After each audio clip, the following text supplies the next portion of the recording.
Hey, welcome to the 40 Finance channel, everybody.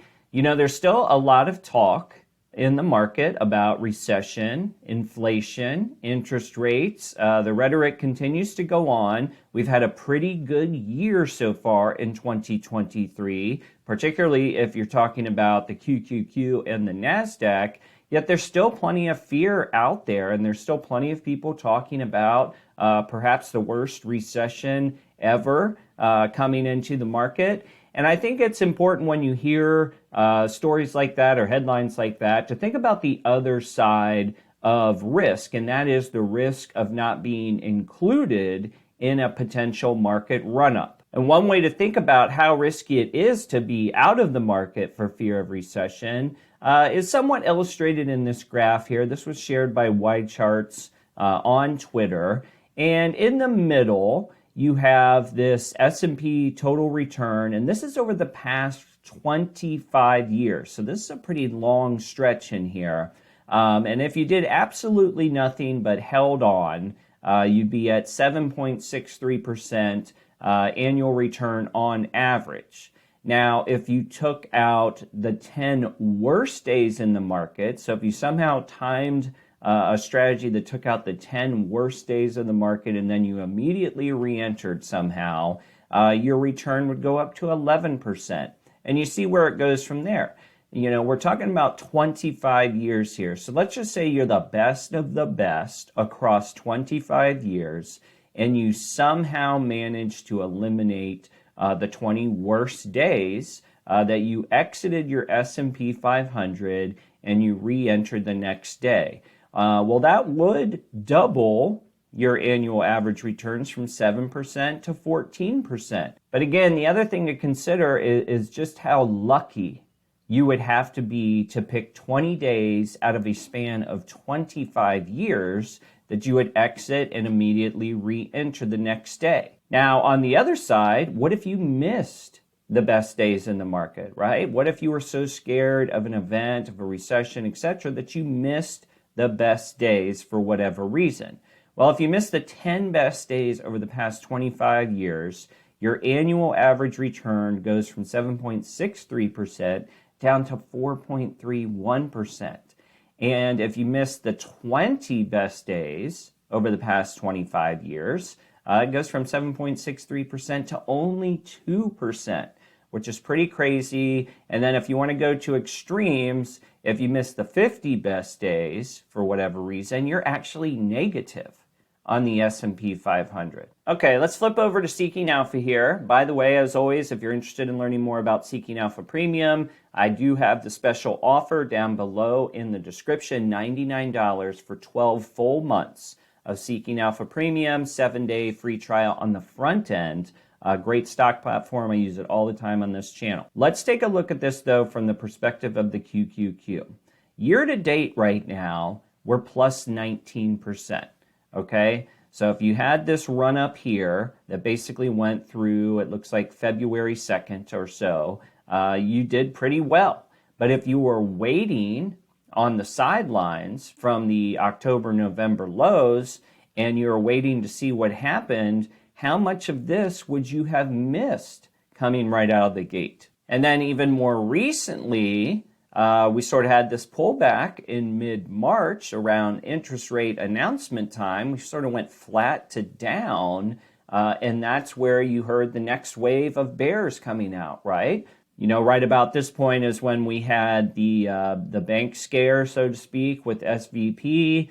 And, everybody's coming out and saying, hey, horrible news, get out of the market. The banking system's going to collapse. And then yet again, the QQQ recovers and in terms of 2023 reaches yet another high point.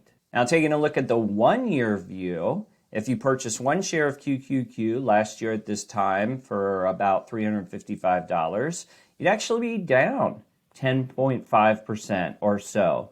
But what's interesting, as much as you would have probably been down on your sentiment, particularly as you rode into October and November when prices got down to $260, look what's happening right now. And the interesting thing is, at $315, we're nowhere near that last peak. So if in your mind, from a QQQ perspective, if you believe that at some point in the future, the QQQ will reach a new all-time high, then you have plenty of room to roll.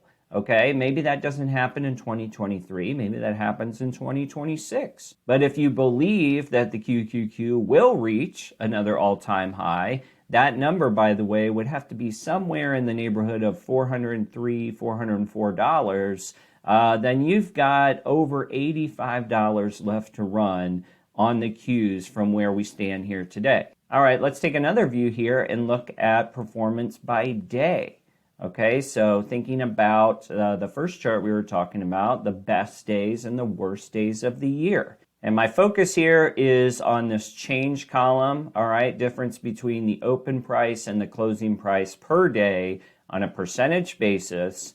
And we're thinking about that first chart that we looked at on this video when we're thinking about the best and the worst days, specifically for the QQQ here in 2023.